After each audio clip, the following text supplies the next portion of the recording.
یہ کہانی ہے صدام حسین کی۔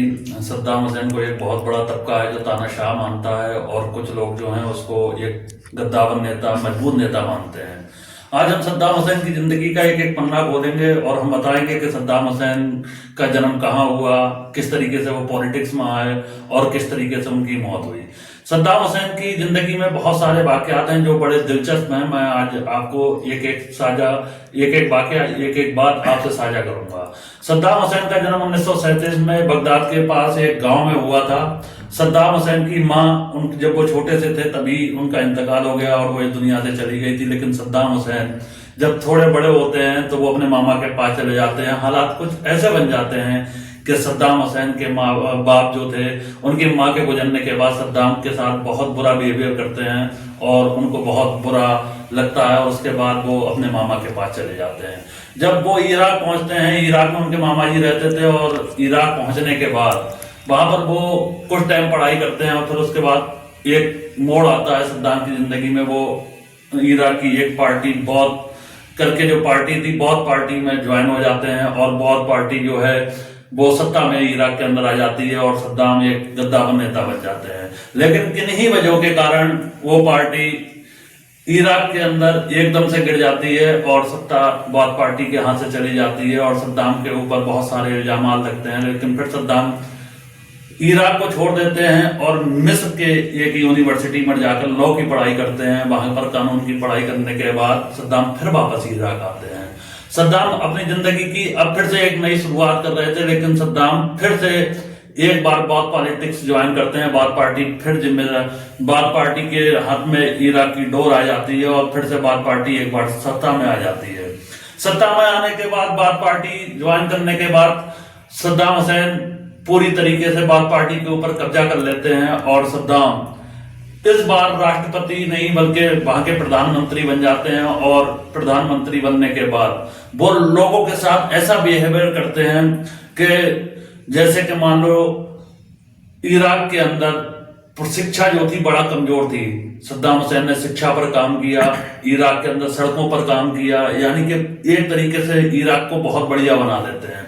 لیکن صدام حسین کی زندگی جو ہے بڑی اچھی گزر رہی تھی، لیکن میں یہاں پر آپ سے ایک بات یہ کہنا چاہوں گا کہ جو لوگ صدام حسین کو تاناشاہ مانتے ہیں، صدام حسین اگر تاناشاہ تھے تو وہ عراق کے لیے اتنا اچھا کام کیوں کر رہے تھے؟ وہاں کی شکشا مضبوط کر رہے تھے، وہاں کی سڑکیں مضبوط کر رہے تھے، لوگوں کو کھانے پینے کے معاملے میں ہمیشہ ان کے اندر چنتا جتائی جاتی تھی۔ ایک بار صدام کسی مقصد سے جب ایک بستی کے اندر ٹہلنے کے لیے گزرتے ہیں تو وہاں پر وہ جائزہ لیتے ہیں اور پوچھتے ہیں کہ یہاں پر دال کے کیا ریٹ ہیں، چاول کے کیا ریٹ ہیں۔ تو اس بات سے سمجھ جانا چاہیے کہ صدام کتنا اچھا آدمی تھا۔ لوگ کہتے ہیں کہ وہ تاناشاہ تھا، تاناشاہ بالکل نہیں تھا۔ میرا ماننا یہ ہے کہ صدام حسین جب لوگوں سے سڑکوں پر جا کر ملاقات کرتے تھے، بات چیت کرتے تھے، لوگوں سے وہاں کی ہر ایک سمسیا کا لوگوں کی سمسیا سنتے تھے اور لوگوں کی سمسیا کا سمادھان کرتے تھے، تو وہ انسان کیسے ایک تاناشاہ ہو سکتا ہے؟ لیکن یہ بات تاناشاہ والی آئی کہاں سے؟ کیونکہ امریکہ کے سامنے کبھی صدام نے گھٹنے نہیں ٹیکے۔ بڑے دلچسپ واقعات ہیں، جیسے کہ صدام حسین کے جب آپ نے سنا ہوگا جب ان کو پھانسی دی گئی تھی، اس مدعے پر میں چرچا کروں گا، لیکن میں آپ کو یہاں پر ایک چھوٹی سی بات یہ بھی بتانا چاہتا ہوں کہ صدام حسین کو جب پھانسی دی گئی تھی تو اس کو پکڑنے والے بھی امریکن تھے اور اس کی موت پر رونے والے بھی امریکہ کی فوج کے ہی لوگ تھے۔ صدام حسین وہ شخص تھا جب اس نے امریکہ سے بغاوت کی اور پھر اس کے بعد امریکہ نے اس کے اوپر حملہ کر دیا، یہ باتیں بھی میں آپ کو بتاؤں گا۔ لیکن اس میں ایک دلچسپ واقعہ یہ بھی بتایا جاتا ہے کہ جب ایک فلسطین کی عورت نے یہ کہا تھا کہ صدام کو سگار پینے کا شوق تھا اور صدام ہمیشہ سگار پیا کرتے تھے۔ جب فلسطین کی ایک عورت نے کہا کہ صدام تم یہاں بیٹھے ہوئے مزے کر رہے ہو اور ہماری بیٹیوں کی عزت آبرو خطرے میں ہے، تب صدام حسین نے اپنے جیب سے ایک رومال نکالا اور ان کی آنکھوں میں آنسو آ گئے، وہ آنسو پہنچنے لگے، اور انہوں نے عربی میں بڑی اچھی بات کہی تھی۔ انہوں نے کہا تھا خلق النار نص اسرائیل، یعنی کہ آج رات کو میں آدھا اسرائیل ختم کر دوں گا۔ بتایا یہ جاتا ہے کہ اس رات میں صدام حسین نے 45 میزائل ہیں जो है वो इजराइल के ऊपर दाग दी थी और आधा इजराइल को जला दिया था। इसलिए लोग कहते हैं, जो लोग इजराइल की सपोर्ट करते हैं वो कहते हैं कि सद्दाम एक तानाशाह था, लेकिन कुछ मुसलमान तबका ये कहता है कि सद्दाम हुसैन एक मजबूत नेता थे। उस रात जब मिसाइल दागी गई तो एक अफरा तफरी का माहौल इजराइल के अंदर बना था और मुसलमानों के दिल के अंदर एक सुकून की खुशी थी। और उन्होंने वो जो जिस जगह से वो मिसालें दागी थी वो एक वहां पर आज भी एक मस्जिद बनाई गई, लेकिन वो मस्जिद को अब ढा दिया गया। वहां पर उसके जो मीनार थे वो बिल्कुल मिसाइलों की तरह थे। सद्दाम हुसैन की जिंदगी में बहुत सारे ऐसे वाकयात आए जिन्होंने मुसलमानों का पक्ष किया। बताया ये भी जाता है कि सद्दाम हुसैन ने अपने खून से, अपने लहू से एक कुरान लिखवाया था, जिसको बताया जाता है कि किसी जंग में या तो नेस्तो नाबूद कर दिया गया उस कुरान को, या फिर कहीं पर छुपा कर रख दिया गया। उस कुरान का पता नहीं, लेकिन कई साल तक अपना ब्लड डोनेट करने के बाद सद्दाम हुसैन ने एक कुरान लिखवाया था, ताकि इस्लाम धर्म के बारे में कि उनकी मजबूती अच्छी है। लेकिन यहाँ पर ये भी उनके ऊपर इस बात पर कई बार फतवे भी लगे थे कि खून जो होता है वो नापाक होता है। लोगों ने ऐसे कहा था कि खून जो होता है वो नापाक होता है, और सद्दाम ने ये गलत हरकत की है। लेकिन सद्दाम की जिंदगी में एक मोड़ ऐसा आता है कि वो अपने पड़ोसी मुल्क से ही बगावत कर जाता है, जैसे कि कुवैत क्या करता है, कुवैत अमेरिका से डील कर लेता है पेट्रोल बेचने की। लेकिन सद्दाम मना करते हैं कि आप पेट्रोल जो है, अपना कच्चा तेल जो है वो अमेरिका को नहीं देंगे। लेकिन सद्दाम ने बहुत कोशिश की, मना करने के बाद भी कुवैत नहीं मानता है। फिर कुवैत को धमकी देता है सद्दाम हुसैन, और कुवैत वाले उसको मजाक, कुवैत का राजा उसको मजाक समझता है।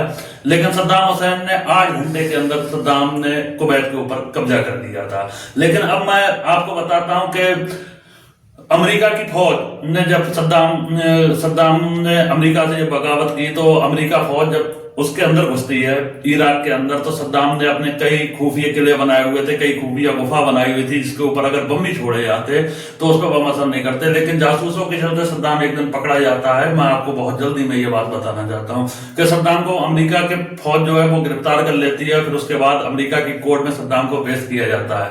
लेकिन सद्दाम वो निडर आदमी था जो अमेरिका की कोर्ट में भी दहाड़ रहा था। सद्दाम ने कई बार ये बातें कही कि मैं एक देश का राजा हूं, और जब मैंने वो वीडियो भी देखा था, उसकी कुछ स्टेटमेंट देखी थी, जब वहां का अमेरिका का जज कहता है कि तुम खड़े हो जाओ, तो उसने कहा था कि मैं खड़ा नहीं होऊंगा, तो ये जो बोलना है बोल। और जब सद्दाम हुसैन को फांसी दी जाती है तो सद्दाम हुसैन खड़े होकर अल्लाह अकबर की आवाज बुलंद कर रहे होते हैं, ताकि वो बताते हैं कि देखो मैं कोई बुरा आदमी नहीं हूं, मैं एक अच्छा इंसान हूं, ताकि सद्दाम हुसैन को दुनिया देख ले। सद्दाम की जिंदगी में वो पल बहुत, सद्दाम के 2 और दोस्तों को फांसी दी गई थी, उसी कोर्ट के अंदर सुनाई गई थी। लेकिन सद्दाम को जब फांसी सुनाई गई तो वो बंदा मुस्कुरा रहा था शेर की तरह। मैं आपको ये भी बताना चाहूंगा, जब सद्दाम के ऊपर बुरा वक्त आया तो उस दौर में एक जनरल कद्दाफी हुआ करते थे। जनरल कद्दाफी ने भी कहा था कि आप लीबिया में आ जाइए, मैं आपके साथ खड़ा हुआ हूं, आपको कुछ नहीं होने दे। लेकिन सद्दाम ने कहा था कि मैं एक देश का बादशाह हूं और मैं ऐसे अपने देश को छोड़कर नहीं जा सकता। सद्दाम ने अपने आप को गिरफ्तार करवा दिया था। सद्दाम को अमेरिका की फौज ने जब गिरफ्तार किया, जब उनको फांसी हुई 2005 दिसंबर का लास्ट दिन था, आखिरी दिन था, बकरा ईद का दिन बताया जाता है। उस दिन सद्दाम हुसैन को फांसी दी गई, और सद्दाम हुसैन जब फांसी पर चढ़ रहे थे तो उनसे पूछा गया था कि तुम्हारी कोई आखिरी इच्छा है, तो सद्दाम हुसैन ने कहा था कि मुझे मेरा काला कोट दे दिया जाए, मुझे मेरा काला कोट दे दिया जाए, ताकि मैं एक देश का, मुल्क का वास्ता हूं। आज ठंड बहुत ज्यादा है, ताकि ठंड की वजह से मेरा जिस्म लरज रहा हो, मेरा जिस्म कांप रहा हो, और ताकि मेरे देश के लोगों को ऐसा ना लगे कि सद्दाम जो है वो मौत से डर रहा है, ताकि मुझे मेरा कोट पहना दिया जाए, जिससे लोगों को लगे कि मैं कांप नहीं रहा हूं, मुझे ठंड नहीं लग रही है। जब मैं कोट पहन लूंगा तो मुझे ठंड नहीं लगेगी और मैं हंसते हंसते फांसी पर चढ़ जाऊंगा। अगर वीडियो पसंद आई हो तो वीडियो को लाइक करें, चैनल को सब्सक्राइब करें। बहुत बहुत धन्यवाद। रागिब मलिक को दीजिए इजाजत। जय हिंद, जय भारत।